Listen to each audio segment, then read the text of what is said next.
के हवाले से अहले सुन्नत व जमात का क्या नज़रिया है, क्योंकि आजकल सोशल मीडिया पर इस हदीस अम्मार को लेकर बहुत ज़्यादा फितना फैलाया जा रहा है।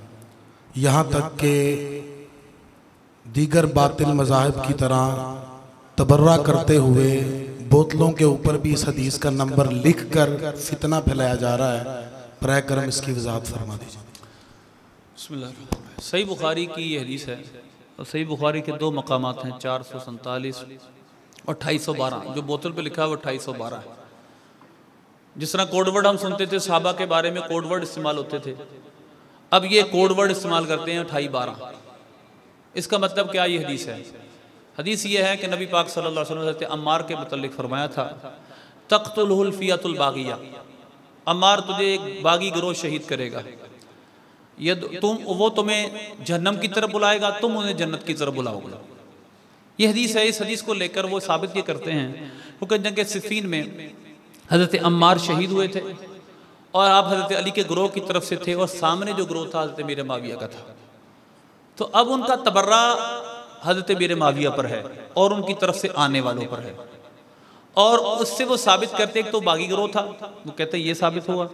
दूसरा ये साबित हुआ कि माज़अल्लाह वो जहन्नमी है, वो जहन्नम की तरफ बुला रहे थे। अब मेरा आपसे सवाल ये है, पहला सवाल आपसे मैं करता हूँ कि हज़रत अम्मार के कातिल का नाम तो बताएं क्या है। जमी जो मुहद्दिसीन हैं वो क्या नाम बताते हैं? सीरत निगार अबुल गादिया रज़ियल्लाहु अन्हु, पता कौन है? बदरी साहबी, बदरी साहबी।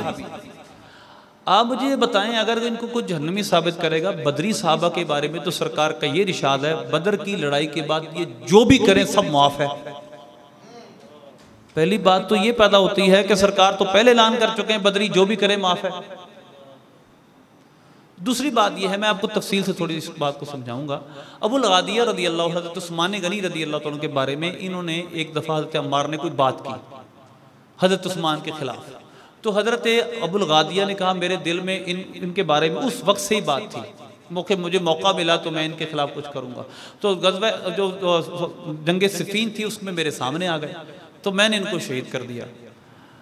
अब ये हदीस है, इसको लेकर जो हज़रत मीर माविया का गिरोह है, हमारे नज़दीक हक़ पर हज़रत अली थे और हज़रत मीर माविया उनके गिरोह से इज्तिहादी ख़ता हुई, लेकिन वो साबित करते हैं कि माज़अल्लाह वो जहन्नमी भी है। लेकिन मैं आपके सामने एक हदीस पहले और बयान करता हूँ जो सही बुखारी सही मुस्लिम की है। नबी पाक सल्लल्लाहु अलैहि वसल्लम ने हज़रत इमाम हसन को अपने पास मिंबर पर बिठाया और फरमाया इन्ना इब्नी हादा सय्यिदुन, ये मेरा बेटा सरदार है। लअल्लाह युस्लिह बैन फ़ियतैन अज़ीमतैन मिनल मुस्लिमीन, अल्लाह इस मेरे बेटे की वजह से दो मुसलमानों के बड़े गिरोहों में सुलह करवाएगा। अब वो दो बड़े गिरोह कौन से थे? पूरी तारीख़ इस्लामी, पूरी मुहद्दिसीन की जमात इस बात पर इत्तिफाक करती है वो हज़रत अली और हज़रत मीर माविया का गिरोह था। जब सरकार की ज़बान अक़दस से इनको मुसलमान कहा गया है तो कोई दूसरा इनको काफिर कैसे कह सकता है? और फरमाया ये मेरा बेटा सरदार है, ये दो मुसलमानों के दो बड़े गिरोहों में सुलह करवाएगा। सरदार सिर्फ ये नहीं होता जो कुर्सी पे बैठे हुक्म चलाए, सरदार वो भी होता है जो बड़े बड़े फैसले करे और अपने मफाद को भी कुर्बान कर दे। और इमाम हसन मुज्तबा रज़ियल्लाहु अन्हु वो बड़े सरदार थे जिन्होंने अपना मफाद उम्मत मुस्लिमा के लिए कुर्बान कर दिया। आप इतने बड़े सरदार, ये बेटा सरदार है। सरकार ने फरमाया इब्नी हादा सय्यिदुन, लेकिन आपने उस गिरोह के मुतल्लिक ये भी फरमाया कि वो क्या है? जन्नती। अब एक जुमला कहा गया कि हसन ते शाही कोई नहीं, हदीस अम्मार को बयान करते हुए हदीस अम्मार में जब आ गया वो जहन्नमी है, वो जहन्नमी की तरफ बुला रहे हैं, तो हज़रत इमाम हसन मुज्तबा ने सुलह कर ली और हज़रत मीर माविया के सुपुर्द खिलाफत कर दी, बैत कर ली उनकी। अब सवाल ये पैदा होता है, वो उसके जवाब में उन्होंने कहा हसन शाही कोई नहीं माज़अल्लाह। अगर तो माज़अल्लाह, पहली बात तो यही बड़ा गुस्ताखाना जुमला। इमाम हसन नहीं समझते थे सरकार के हदीसों को। जब सरकार ने अपने करीब बिठाकर इमाम हसन को सारा दीन सिखाया है, इमाम हसन मुज्तबा को नहीं पता था कि मैं दीन के खिलाफ कर रहा हूँ? तुम ज्यादा समझदार बन गए उनसे, तुम्हें ज्यादा दीन की समझ आ गई, तो लिहाजा इमाम हसन मुज्तबा को सारी हदीसों का पता था। तुम सिर्फ अपने मफाद की हदीस लेते हो। उनको पता था मेरे सरकार ने फरमाया है, मेरे नाना जान ने फरमाया है मेरा बेटा दो बड़े गिरोहों में सुलह करवाएगा। एक बात तो ये है, मौला अली करमल्लाहु वजहहु के इरशादात इस मुसन्नफ इब्न अबी शैबा में मौजूद है। आपने फरमाया, किसी ने पूछा जी कि वो जो आपकी तरफ से लड़ने आए थे उनके बारे में क्या हुक्म है? फरमाया क़त्लाना व क़त्लाहुम फ़िल जन्नह, उनके मक़तूलीन भी जन्नती हैं, हमारे मक़तूलीन भी जन्नती हैं। इमाम मौला अली रज़ी अल्लाह अन्हु ने सबको इकट्ठा किया, सबका इकट्ठा जनाजा पढ़ाया। अब ये मौला अली का फरमान मुसन्नफ़ इब्न अबी शैबा में मौजूद है और किताबों में मौजूद है। तो लिहाजा अब ये अमल एक तरफ, और दूसरा आप बार बार हदीस अम्मार को बयान करके तबर्रा करते हैं, तो फिर मौला अली के बारे में आपकी क्या राय है जो उनको जन्नती कह रहे हैं? इमाम हसन मुश्तबा के बारे में क्या राय है? नबी पाक सल्लल्लाहु अलैहि वसल्लम की इस हदीस के बारे में क्या राय है? ये मुसलमानों का बड़ा गिरोह है। दूसरी बात, इस हदीस अम्मार के बारे में एक टेक्निकली समझने के लिए है, ये जो है एक इसमें दो लफ्ज़ हैं, तक़्तुलहुल फ़ियतुल बागिया, ये फ़ियतुल बागिया का लफ्ज़ साहिब जो फतुल बारी है इमाम इब्न अस्क़लानी रहमतुल्लाह अलैह, जो बुखारी के सबसे बड़े शारे माने जाते हैं, वो फरमाते हैं ये लफ्ज़ नबी पाक सल्लल्लाहु अलैहि वसल्लम ने नहीं फरमाए, ये सरकार के अल्फाज नहीं हैं, वो फ़िया बागिया है। और फिर उसकी तायद में उन्होंने इरशादुस सारी इमाम कुस्तलानी रहमतुल्लाह अलैह की, ये दोनों मेरे पास इसके स्लाइड्स की अभी भी मुझे मौजूद है, उन्होंने इरशादुस सारी का हवाला देते हुए कहा कि उसके नुस्खे में भी ये लफ्ज़ मौजूद नहीं। दरअसल सही बुखारी के नुस्खे हैं, हमारे पास जो मशहूर नुस्खा इमाम फरबरी का है उसमें अल्फाज मौजूद है, लेकिन एक दूसरे नुस्खे में ये फ़िया बागिया के लफ्ज़ मौजूद नहीं है, वो बागी गिरोह शहीद करेगा। चले हम इस बागी के लफ्ज़ को मान कर चलते हैं। पहले इस लफ्ज़ दूसरा यदउहु मिनल जन्नति व यदउनहु इलन नार, ये लफ्ज़ सही बुखारी के अलावा किसी और जगह मौजूद नहीं है। यदउहुम मिनल जन्नह एक लफ्ज़, यदउहुम इलल्लाह ये सही बुखारी में है। सही बुखारी के अलावा सही मुस्लिम और किसी जगह ये अल्फाज मौजूद नहीं है। इमाम बुखारी का तफर्रुद है, इस इमाम बुखारी इसमें तन्हा है। अच्छा, पहले फ़िया बागिया, पहले देखिए अगर कोई हम ये समझता है कि अहले सुन्नत का नज़रिया ये है कि हज़रत मेरे बाविया हक़ पर थे, हज़रत मौला अली बातिल पे थे, माज़अल्लाह ऐसा कोई नज़रिया हमारा नहीं है।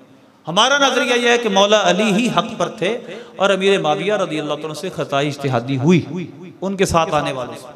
और बेशक कुरान पाक में बयान फरमाया गया है, इन ताइफतानी मिनल मुमिनीन इक़्ततलू फस्लिहू बैनहुमा, जब मोमिनों के दो ग्रोह लड़ पड़े उनकी सुलह करवा दो। फ़इम बग़त, यही लफ्ज़ बागिया का, फ़इम बग़त इहदाहुमा अलल उख़रा फ़क़ातिलु लत्ती तबग़ी, और अगर एक ग्रोह दूसरे पर कुछ बगावत कर जाए यानी कुछ ज़्यादती कर ले तो फिर क्या करो, दोनों का मामला बराबर कर दो, उससे लड़ो जिसने ज़्यादती की है, हत्ता तफ़िया इला अम्रिल्लाह। इसके बाद अल्लाह ने फरमाया इन्नमल मुमिनूना इख़वतुन फ़अस्लिहू बैन अख़वैकुम, के मोमिन भाई भाई हैं, इन भाइयों के आपस में सुलह करवा दो। तो ये याद रखे, बगावत से या खुरूज करने से कोई काफिर नहीं होता। हम ये मानते हैं कि मौला अली रज़ी अल्लाह तआला हक़ पर थे, हज़रत मौला अमीर माविया रज़ी अल्लाह तआला ने खुरूज किया। एक बात तो ये समझना, और दूसरी बात यह है कि यदउहु मिनल जन्नति, इसकी तशरीह में यह भी है कि रास्ता जिस रास्ते की तरह हज़रत अली बुला रहे थे वो हक़, ये इलामत है, ये निशानी है, यानी इस्तिआरतन लफ्ज़ बोले गए हैं। इसका मतलब यह है कि मौला अली जिसकी तरफ बुलाएंगे वो हक़ का रास्ता होगा, हज़रत मीर माविया जिसकी तरफ बुला रहे होगा वो हक़ का रास्ता उस वक़्त नहीं होगा। वो अपनी समझ में तो सच्चे होंगे, अपने इज्तिहाद में तो सच्चे होंगे, तो लिहाजा ये इज्तिहादी ख़ता की तरफ इशारा है। लेकिन लिहाजा इस बात में ये बात समझ लीजिए, इस बिना पर किसी सहाबी को काफिर नहीं कहा जा सकता। उसकी वजह, कुफर साबित करने के लिए जो हमें मेयार चाहिए वो खबरें मुतवातिर है। मसलन मेरे सामने आप आकर कहें कि फलां ने ये बात कही है, ये कुफर किया है, तो मैं उसी वक्त नहीं कह दूंगा इसने कुफर किया, काफिर हो गया, क्योंकि खबर देने वाला एक है, हो सकता है अपनी तरफ से मिक्स कर रहा हो। जब तक मेरे पास इतने लोग ना आ जाएं कि मैं कहूं ये झूठ नहीं बोल सकते, खबरें मुतवातिर से कहते हैं, मैं उस वक्त तक उसको खास शख्सी तौर पे काफिर नहीं कह सकता। तो आपको ये खबरें वाहिद साबित करनी पड़ेगी, खबरें मुतवातिर है इन सहाबा को माज़अल्लाह जहन्नमी साबित करने के लिए, और ऐसी कोई खबर है नहीं। मैं कह चुका हूँ इमाम बुखारी इस बारे में तफर्रुद का शिकार हैं। ये सिर्फ बुखारी के अंदर दो जगह मौजूद है, इसके अलावा किसी और हदीस की किताब में ये लफ्ज़ मौजूद नहीं है।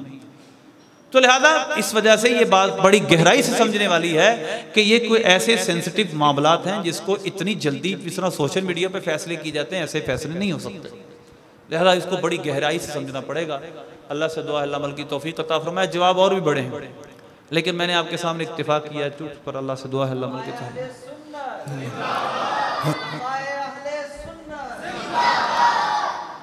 आखिर में एक और सवाल है कि